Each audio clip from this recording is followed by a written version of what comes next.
Welcome to this episode of Lessons from the Cockpit, episode number 8. My name is Mark Hasera, and I am the host of this show. For over 60 years, my passion has been aviation. I flew a jet that uses more gas on one mission than you'll use in your car in 27 years. Special thanks to Wall Pilot, sponsoring this episode of Lessons from the Cockpit, custom aviation art for the walls of your home or office. On the Lessons from the Cockpit show, we debrief some of the most fascinating and intriguing pilots, aviators, and maintainers from all over the world. Today, we're going to investigate tactics, techniques, and procedures, but more importantly, some really interesting lessons learned from a military training event that didn't go so well. Nellis Air Force Base is the home of the Air Force's weapons school, and their crowning event at the end of their syllabus is advanced integration, where all of the divisions get together. On this particular night and this training event, they simulate the opening of a shock and awe campaign.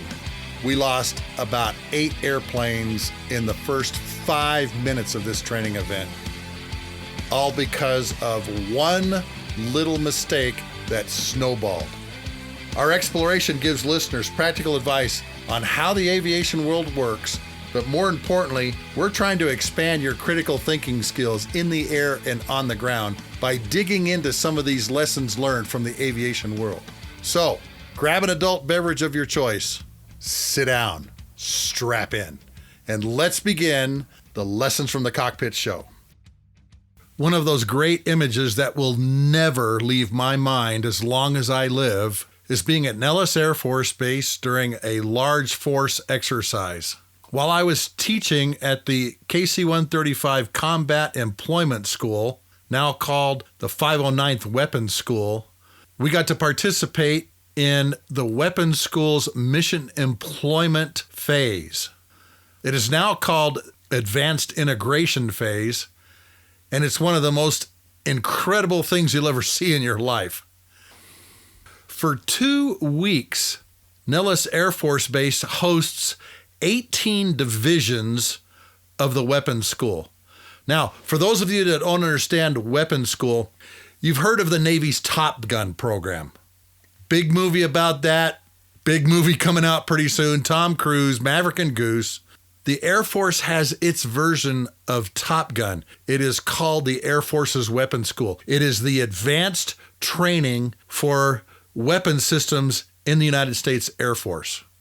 You have the KC-135 division, the F-16 division, the F-15 division, the F-15E division, the F-22 division, now the F-35 division. There's even an ICBM division now as part of this weapons school.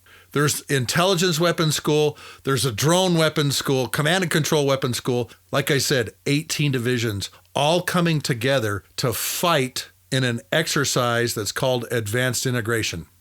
The first week of advanced integration is done during the daytime. The second week is that image that will never leave my mind because it's all done at night. One of those incredible nighttime periods or training environments is called the offensive counter-air or strategic attack vulnerability time. It's a 3-hour period where it simulates an opening night of a shock and awe campaign. We go and kick down the door of some adversary nation, like you saw on the opening night of shock and awe over Baghdad. This is all done in simulation. Everything is electronic, but is the most fascinating thing to see because it's a night launch of like 26 airplanes in about 20 minutes. F-15's taking off an afterburner. F-16's taking off an afterburner. Strike Eagle's taking off an afterburner. The B-1 has 4 afterburning engines, and 3 of them take off at once. And you can feel it in your chest. You can feel this vibration in your chest. And of course, the sound, you have to have earplugs in and earmuffs on because it's at decibels that will literally blow your eardrums if you're close enough. And on numerous nights when we've done this, I've been out at the end of the runway watching this where it is the loudest. On this particular night of advanced integration, everybody took off on time. Everybody went up to the tanker, got their gas, formed up, and started pushing across at the vulnerability time period. In other words, the opening, in what we would call the opening hour of a shock and awe campaign. The students had briefed their plan, formulated their plan, coordinated everything, and now they were in the execution portion of doing their plan. And tonight was going to be epic. Fortunately for me, I got to watch this from the main briefing room that has a 40-foot by 40-foot wall that the radar picture, what we call the common operating picture, is data linked to. But you can also hear all of the communication that's going on, see everything that's going on, because all of the airplanes have data link pods on them that sends all of the information back to a central location, and a huge overhead TV camera projects it on this 40-foot wall. And I was sitting right in front, listening and watching to this all. The students had a pretty good plan. And now I was watching it unfold in front of me. I could see every airplane. I could see every adversary airplane, every good guy airplane. So adversary being red air, good guys, in other words, the students being blue air, moving across the screen, moving across the Nellis range. National Test and Training Range north of Nellis Air Force Base, north of Las Vegas, Nevada. And folks, you have to understand, this is an amazing thing to watch. The reason that we are so good at what we do in the military, particularly when it comes to an air campaign, is because of the way we train. And these students are the best of the best. You hear that in the Top Gun movie, and it's absolutely true. Everybody has to put in a package and be chosen for this. I'm watching the best of the Air Force move across as students across this range, getting ready to attack on what we call the offensive counter-air strategic attack, or opening shock and awe. And now I'm looking at almost 40 airplanes moving across from the east to the west, and probably about 30 coming west to east. The red air guys against the blue air guys. On this particular night, it did not go well for the students. As Helmuth von Moltke says, no plan survives its initial contact in combat. And tonight, it was catastrophic. As the blue forces were coming across, I could hear the AWACS calling out all of the threats, but I could see one thing on top of the board that one student missed by a small little misstep in his cockpit. All of a sudden, the blue forces hear there is a red force airplane behind them. And they're all going like, wait, what? What? And there's mass confusion in the blue force students, because they're like, well, wait a minute. The bad guy should be in front of us, not behind us. And that red force airplane immediately began doing its work. It eventually got seen by another airplane, simulated shot down, but the snowball was already rolling downhill. Adversary airplane called MiG-3 shot down 3 airplanes before it got shot down, because of all this confusion of, wait a minute, he's behind us, not in front of us. How did he get behind us? And that's what was causing all the confusion. How did he get behind us? Wait a minute, where is he behind us? Because there was one other threat on the range that didn't get taken out because of that one misstep, and this other threat takes out 5 more airplanes. In about 7 minutes, 8 Blue Force airplanes, student airplanes, are simulated shot down going across the range. And because they got shot down before they released their weapons, they were considered negative sorties. And of course, I'm sitting here looking at this big board. I can see everything happening. When a Blue Force airplane gets simulated kill, there's a little electronic coffin that goes around it. And I could see these airplanes and the little coffin forming around them and then having to do their task and then turn around and come home. All of their weapons were considered negative impact and they were unsuccessful sorties. Now, if this were to happen in real life, if the American Air Forces were to lose 8 airplanes in a couple of minutes in a real combat situation over some capital, it would be on the headlines of every news agency, newscast, and newspaper throughout the entire world. We got in trouble in Desert Storm for losing 1 airplane the first night.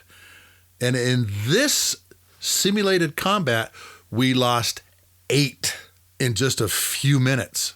We were trying to go in and kick down the bad guy's door, and we got our door kicked in. The students were able to reset and perform their assigned tasks, shooting their missiles, dropping their bombs, doing the things they were supposed to. And now airplanes were starting to return back to Nellis Air Force Base, and then everybody went into their individual training rooms to debrief what happened. The debrief is the most important thing for a student when you have something this catastrophic over the range during an exercise like this. And remember, they're getting graded on everything, just like in Top Gun. Everything. These are the instructors that are going to go out and teach the instructors, so they have to be good. And these debriefs went well into the night. We all landed, everybody landed about midnight, and some of these debriefs went on until 2 a.m. A number of students busted this event. Unsatisfactory. So that means you have to do it over again, which we did the following night. So what happened? Obviously, there is criteria to pass this ride. Being shot down is not one of them. When the F-15s perform their function of air-to-air combat, the leader and his wingman are looking at their radar. One has their radar pointed at high, one has their radar pointed low. The adversary tactics group and the 64th Aggressor Squadron's plan was to come across just screaming in 25 to 28,000 feet. All these airplanes just screaming across the range, heading at everybody. And so one of the students got buck fever and took his low radar coverage looking down low and moved it up high to see all these airplanes coming across. What that student missed was MiG-3, an F-16 aggressor coming in, screaming across the Nellis Range, 500 feet, 500 knots at night. And he was just going to try and get through untargeted, which he did, and then he would like zoom climb up, lock up the first airplane he saw on his radar and shoot it and kill it. MiG-3 comes screaming across, pulls up, and the first airplane he sees is Cujo 33, a B-52 carrying what we call air-to-ground missiles 142 Popeye, AGM-142 Popeye missiles. And he kills the Cujo 33. He kills Cujo 33 15 seconds prior to him releasing their AGM-142 Popeye missile. So that missile was nullified because Cujo 33 was dead 15 seconds before they launched it. That SA-10 system, missile system and radar system lived for about 4 minutes. And during that time, it shot 5 missiles. Pa-choo, pa-choo, pa-choo, pa-choo, pa-choo. But 8 airplanes are now dead, and their task missions and their weapons are all nullified because they're dead before weapons release. Now you see why this is so catastrophic. Not only did the 8 airplanes get shot down, but those targets didn't get hit. So in the debriefs, the F-15 instructor said, you got buck fever, moved your radar up when you should have kept it low. Didn't see MiG-3 coming through. The B-52 crew busted the ride. You guys should have threat reacted. You knew he was there. You should have done something. You didn't and got killed. The other 5 airplanes, they didn't do their defensive tactics for these missiles and got killed too. So they also didn't pass this ride. MiG-3 finally does get killed by an F-15E Strike Eagle shooting an AIM-120 AMRAAM at him almost right in his face. And one of the F-16 Wild Weasels shoots a high-speed anti-radiation missile at the radar which directed the SA-10 missiles and kills it. But in all that confusion that was going on, wait, what? There's somebody, a bad guy behind us? No, there can't be. And while they were trying to push this reset button, which took 4 minutes, the bad guys were killing the good guys. And the next night, we had to do a refly. The whole thing, all over again. They had different people doing some of the planning. So the basic plan stayed pretty much the same, but now all of the students realized, wait a minute, there's things I didn't do, which of course they didn't do the second time. And the students just crushed the adversary tactics guys. All of the simulated MiGs get shot down. The more thou sweatest in training, the less thou bleedest in combat. So they put 2 SA-10s out on the range, and the students were able to go, yep, there they both are, and killed them both. And all of the forces that were going to bomb targets were able to go through the hole and hit their assigned targets and come back out. And the adversary tactics guy said, you did a fabulous job this night, okay? Because all of them are dead. And that's what they want. The adversary tactics guys want your plan to be so good that they don't survive. That's the reason they're out there. Everybody passes the second ride. And the students go on to the next training events. Everybody passes the course, and everybody walks across stage and gets their version of the Top Gun patch. We call it the Air Force Weapons School patch. Graduates of the U.S. Air Force Weapons School are called patch wearers or target arms because of that patch that they wear on their left shoulders. There are a number of lessons you can learn from this particular event. There was wholesale bloodletting on the range that night, and a lot of mistakes were made.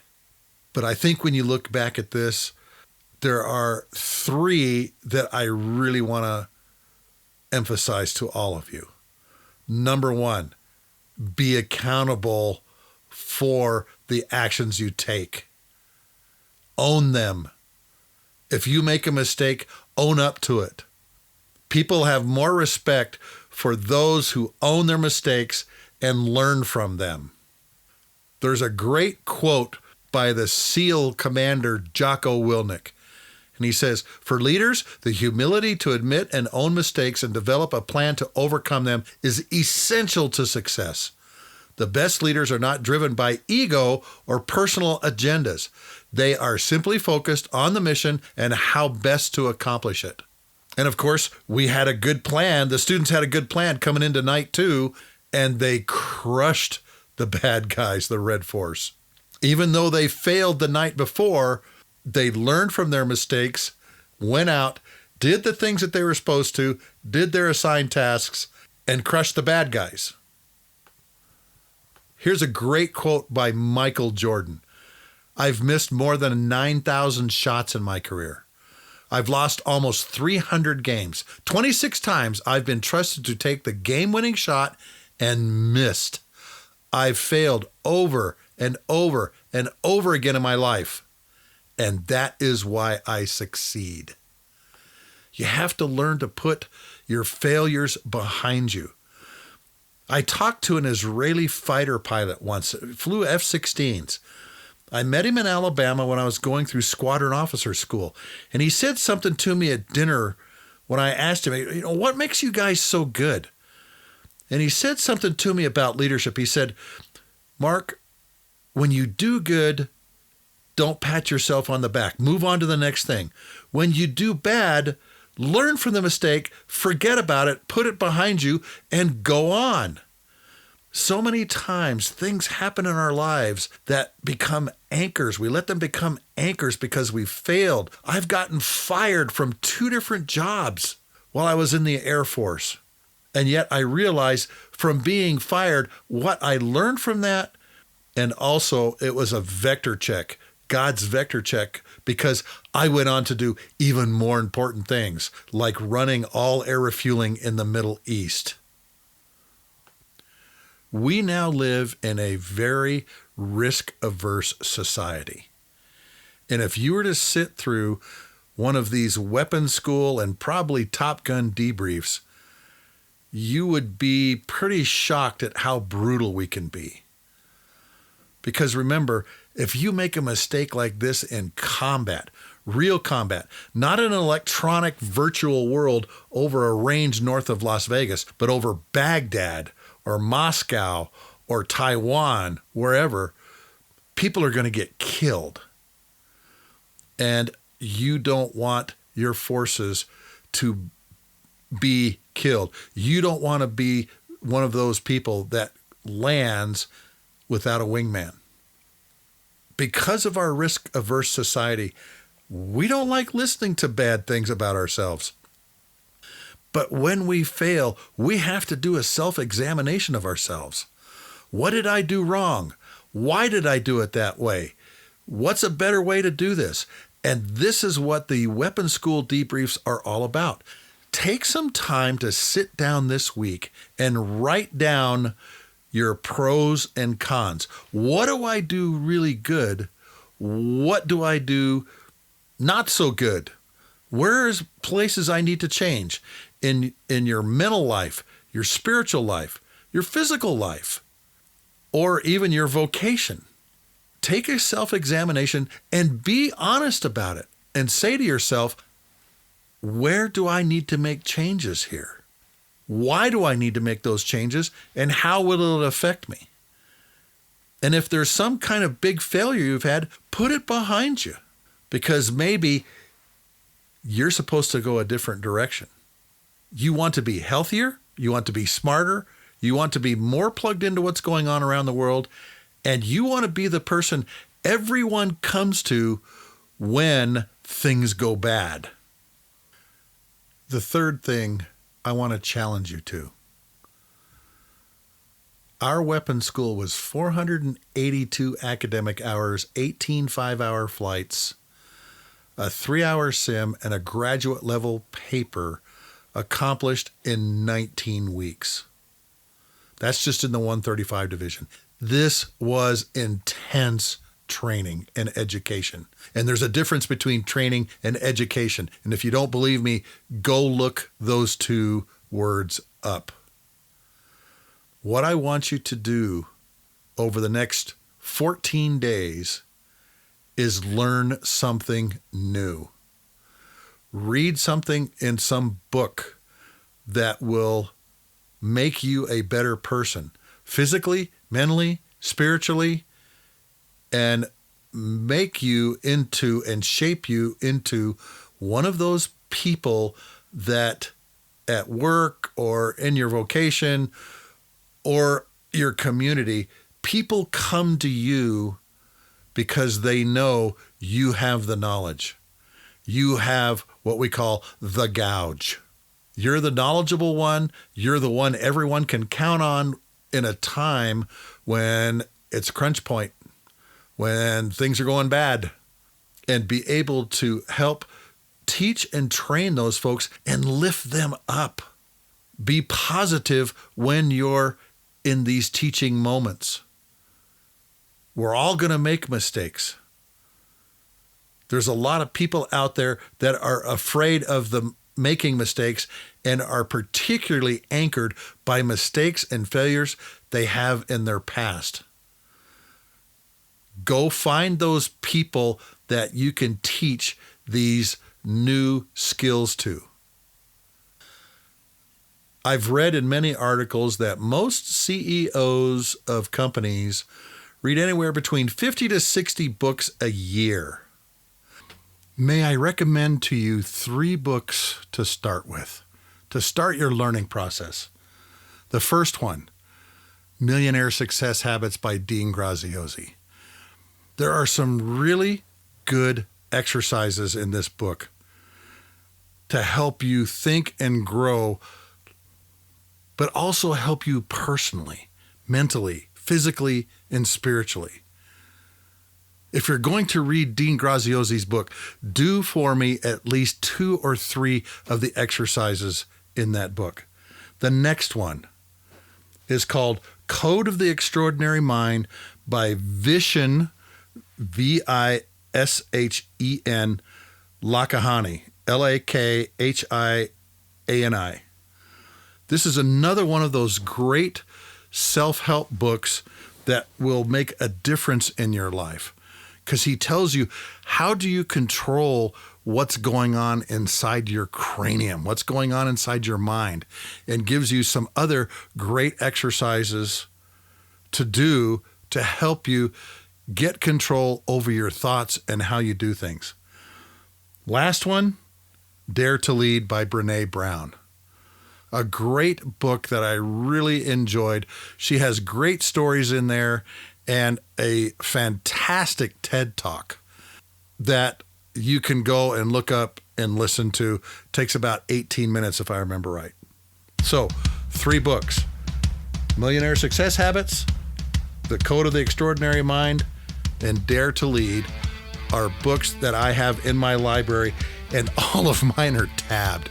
And I'm talking not just 2 or 3, I'm talking like 50 tabs in each one of these books.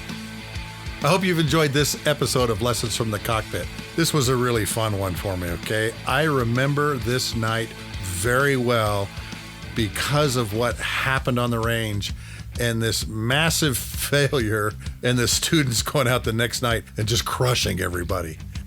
Special thanks to Wall Pilot once again for sponsoring this episode. Custom aviation art for the walls of your home, office, or hangar. I've put links to 3 of the 64th Aggressor Squadron Red Air Vipers F-16s that you can purchase at wallpilot.com. On our next episode of Lessons from the Cockpit, we're going to talk about engines. I'm going to tell you a story about 2 engines that made massive impacts in the military. One of them in World War II and one of them in the 1990s. And it's a really good marketing story for those of you that are in sales and marketing. Because sometimes when you create a new product, people don't come running to it because they don't see the need for it. And man, did we find out the need for these 2 engines. If you like this episode of Lessons from the Cockpit, please share it with your friends and loved ones. And by all means, subscribe to the Lessons from the Cockpit show. I am your host, Mark Hasera, and look forward to talking to you again late next week.